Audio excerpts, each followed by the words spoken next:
Hello and welcome to Chapter 12, Trade Blocks and Trade Blocks. This is really two subjects that have been put together in this PowerPoint. The first part of it, we're going to deal with trade blocks with a C, and that is to do with the economics of regional integration. The second half, we're going to deal with trade embargoes or blocks from that perspective, and that's to do with, of course, political pressure usually that's put by countries on other countries. So this is just defines those two things. The trade blocks with a C, each member country can import from another member country freely because the countries are in usually a regional trading arrangement. You can think of NAFTA as being one of those, or the European Union as being one of those, but there are many around the world of these trade blocks. Versus the idea of a trade embargo. This is where some countries discriminate against other countries, usually because of some kind of political dispute. And a good example of that might be the trade embargo that we have on Cuba, or the trade embargo that we have, as the US has, on Iran as well. And the Iran example is going to be used later on in the chapter. Let's start off with economic regional trading blocks. We first of all want to look at the steps of economic integration that occur. And I've written several papers regarding this. Incidentally, this is kind of my area of expertise in research. So the most simple kind of regional trading arrangement is a free trade area. It doesn't have to be regional, in fact. The US has free trade agreements with countries like South Korea. We're not in the same region as South Korea. But often these types of FTAs, as they're called, the free trade areas, do occur regionally.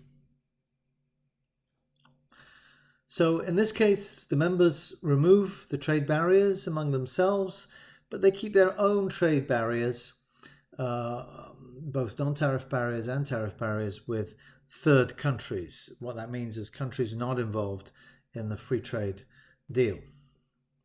Next up is a customs union. This goes one step beyond the free trade area because the trade is allowed to be free within the customs union.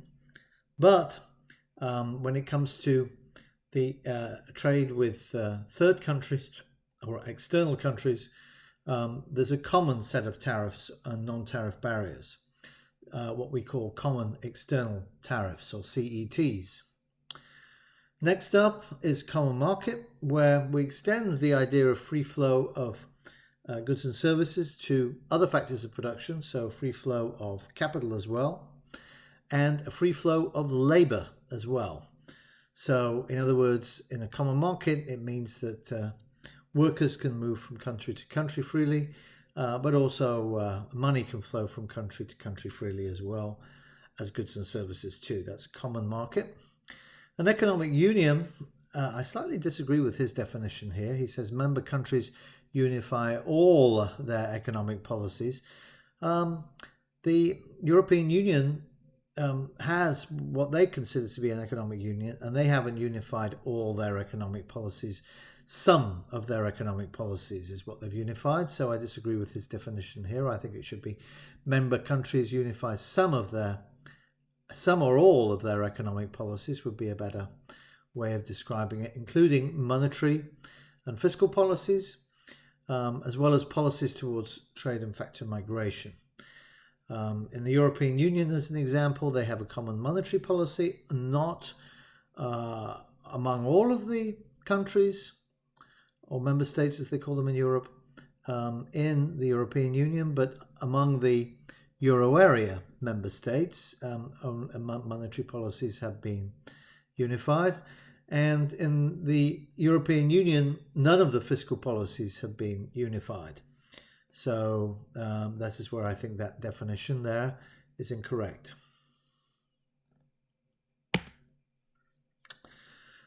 The WTO and trade blocs. Now, the WTO rules are opposed to trade discrimination of any kind in principle. However, there is an Article 24 of the GATT agreements that says that if a group of countries want to get together and do their own free trade area or customs union, then the WTO will sign off on that. If a free trade agreement or customs union is not being made, then all WTO members should abide by MFN. MFN means most favored nation, and that means that the country with the lowest trade barrier, lowest tariff rate, for example, that should be applied to all other members of the WTO. So there shouldn't be any discrimination for any trading partners within the WTO. Of course, if countries not in the WTO, you're quite welcome to put different tariffs on those countries. So WTO rules do permit those deviations. One of them is the Article 24, which deals with those trade blocs. So you might ask, is a trade bloc good or bad? Well, it depends first on who you ask, actually, but it also depends on what you compare it to. So if you compare it to a free trade policy, so everyone has free trade everywhere, then obviously creating new barriers against imports from third countries, non-member countries, is going to be bad. However, if you start off in a world with tariff and non-tariff barriers, then if we lower some of those barriers, even if it's only between certain member countries, then we potentially can benefit from that. And I say potentially because it depends on the balance between what we call trade creation and what we also call trade diversion. Very simply put, and there's going to be more on this in a second, but trade creation is the idea that when you form a free trade area or customs union, you get additional trade than you otherwise would have got. So in other words, if trade that was between the country and an outside country is just moved, so it's between the country and another country in the free trade area or customs union, then it's not going to create any new trade. In fact, what we can show is that it could actually create a negative welfare effect by creating what we call trade diversion. So in other words, if we're importing originally from the most efficient country in the world and we form a free trade area or customs union with another country and we end up not importing from the most efficient in the world but from another country that's less efficient, then that will be trade diversion.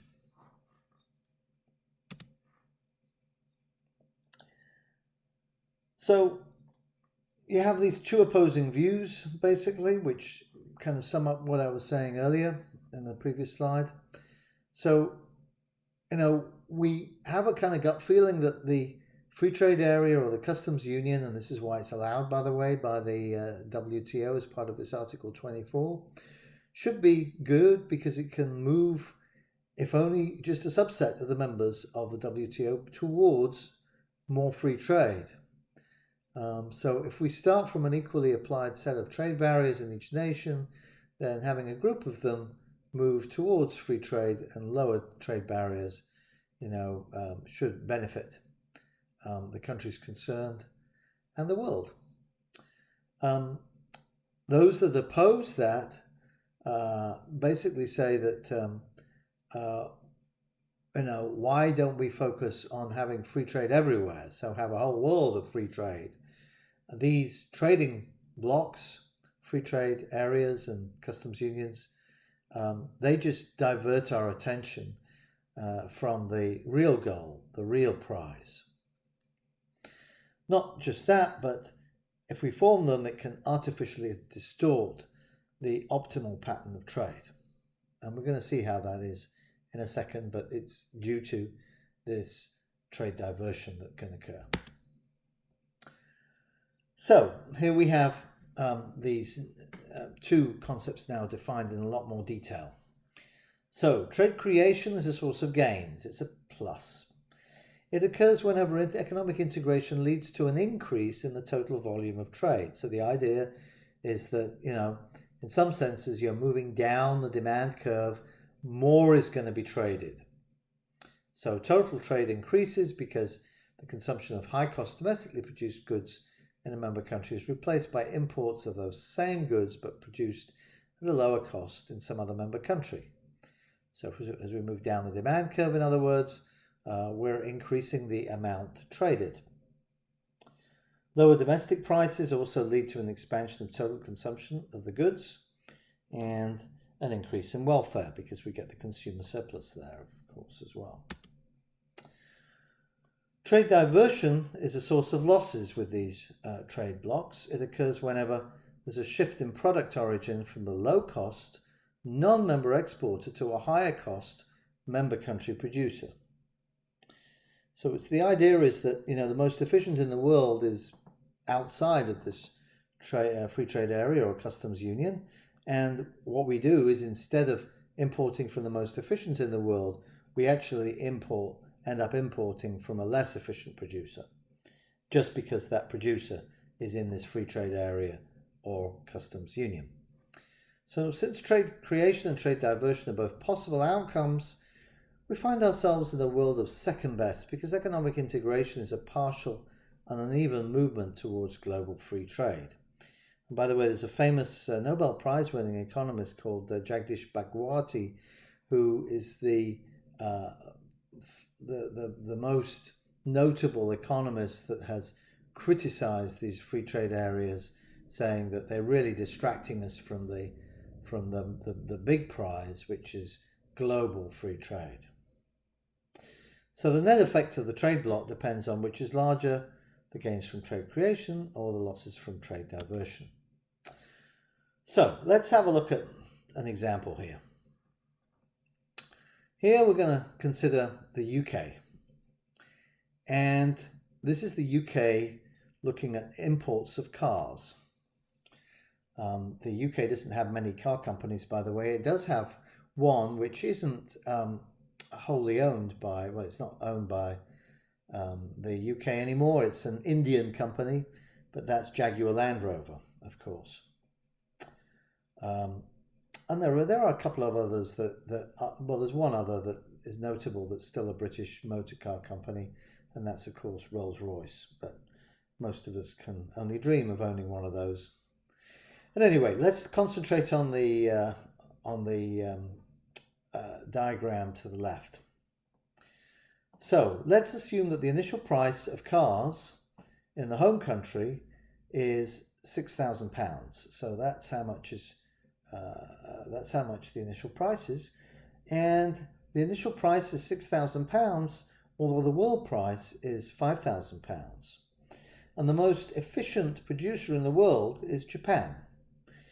So initially, the UK has a tariff of £1,000 on cars from anywhere.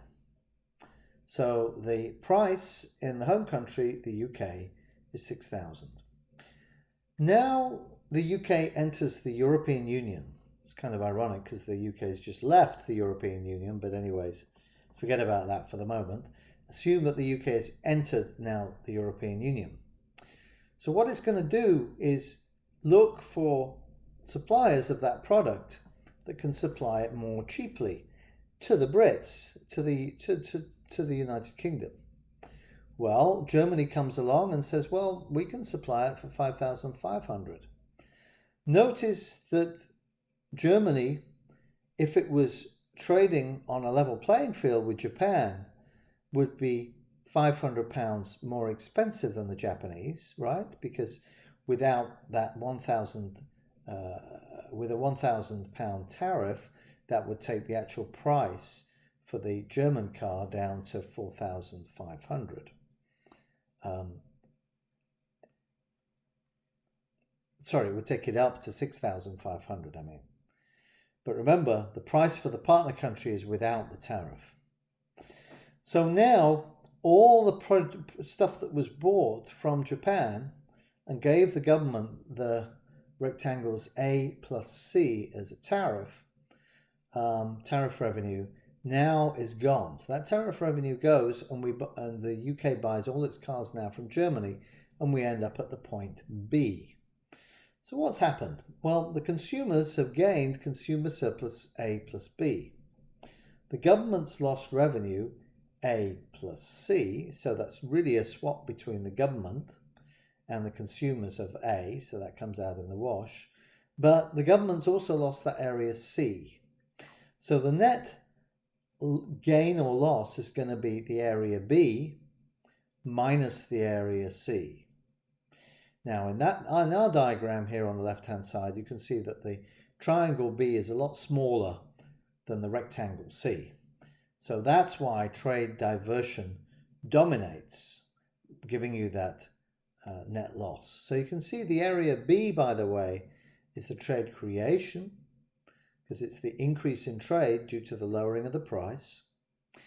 And area C kind of represents the trade diversion, because that was an area that was going to the government, and now no one's getting that. Now, we could get trade creation dominating, so let's look at the right-hand side. Now, in this case, we've got the same scenario. So we were the UK was importing originally from Japan, and without trade, of course, without tariffs or non-tariff barriers. I omitted to say that we will be trading at C, of course, with a £5,000 price. Now, we start off with the £6,000 price, and we're at A. Now we form the customs union or free trade area with Germany, and Germany can offer a price of 5,100.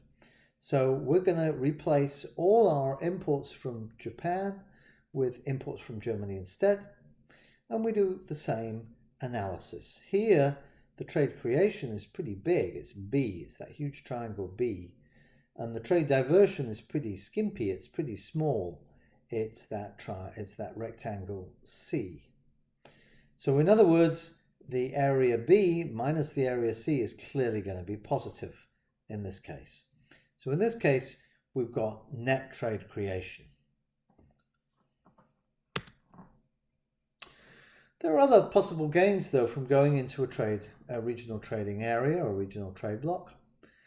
There can be increased competition within the bloc, and that itself can lower prices. There can be increased competition within the bloc, which can lower production costs as well. It might be that, for instance, you can make use of better workers from another country, because remember, if you're in one of these regional trading agreements, often they can also be common markets, in which case the labor can move as well. Expanded production within the bloc can also give you the result from the Krugman model, where we have lower average costs, and that can give you those economies of scale, and that can lower costs in general and give you benefits that way. And in terms of business investment, it probably leads to better allocation of business investment, because if in an industry you've got lots of different competitors, you can look at the different types of products that they produce within that trading bloc, and particularly if it's a common market again, the money can flow to the best opportunities. I'm going to look at a couple of examples now of trade blocs. So the first is the European Union. The European Union, by the way, is a lot more than just a trade bloc, as kind of hinted at earlier. It's an economic and monetary union as well, and there's a political dimension now with the European Parliament to the European Union. So it's probably the most advanced example of regional trade integration in the world. So what are the requirements to join the European Union? Well, first of all, you've got to be in Europe. Secondly, you've got to have a functioning democracy. Third, a commitment to respect human rights. Fourth, a market economy. Fifth, you have to adopt and implement the EU rules and standards. That's called, by the way, these things together are called the acquis communautaire, It's French, meaning the acquiring of the community standards. So any country that wants to join the European Union has to abide by those standards and rules and have those particular characteristics. Preliminary research indicates that there are net gains on trade in manufactured goods. There are net gains on trade in manufactured goods that are probably offset by larger losses relating to what's known as the Common Agricultural Policy. This is a way in which the prices are fixed for agricultural products. Net effect depends on the unmeasured gains from competition, the increased competition, in other words, the scale economies following the Krugman model, and the product variety that the population of any given member state has once they become members. They become members of the European Union. Let's look at another example, and this is the North American trade integration and regional integration that's occurred. The formation of what was called the North American Free Trade Agreement. By the way, this has now been superseded by another agreement which actually is quite similar to NAFTA, and it's called the USMCA, the US-Mexico-Canada Trade Agreement. How did this come about, by the way? One, the Canada-US Free Trade Area, which was called the CUSFTA, was created in January 1989. That created just a free trade area between US and Canada. And in 1990, some negotiations were going on for US and Mexico to have a free trade agreement, and the Canadians said, "Can we join in and maybe also extend the CUSFTA by including Mexico?" So they joined the talks in 1991, and the NAFTA treaty then replaced the CUSFTA as a trilateral agreement between Canada, US, and Mexico in January 1994. And there should be a 3 here, which is in 2019. An agreement was reached to update the NAFTA, and this is now called the USMCA, and I believe it is due to come into force, I believe, at the beginning of next year. Amongst developing countries, there's also been an interest in having more of these free trade areas and customs unions. And this has been actually following a change in philosophy in the developing countries towards more pro-trade, at least pro-export orientation. So now there are a variety of different customs unions and free trade agreements around the world which involve developing countries. One, which I'm quite familiar with now, is SACU. That's the South African Customs Union. It consists of South Africa, Botswana, Mozambique, I believe, and Namibia. I don't think Zimbabwe is a member, but I might be wrong there. In the case of Mexico, many developing countries have pursued economic reforms to liberalize those government policies towards trade and business activity more generally. Countries, if they're looking to kind of free up their trade, often think about forming a trade bloc or going into some kind of free trade agreement. India is just negotiating one with the US, for example, and the Japanese signed an agreement with the US, I believe last year or this year. No, it's actually this year, I think. And there's a trade agreement coming into force, which is called the Trans-Pacific Partnership as well, the TPP, which we withdrew from, the US withdrew from, but it consists of most of the countries around the Pacific Rim, so either the Asian countries that have a Pacific border, or the North American or South American countries. Another one is the Mercosur. This is the Southern Common Market. This consists of Brazil, Argentina, Paraguay, and Uruguay, and this is one of the most prominent of the recent developing country trade blocs. It's a common market, so it's a customs union again.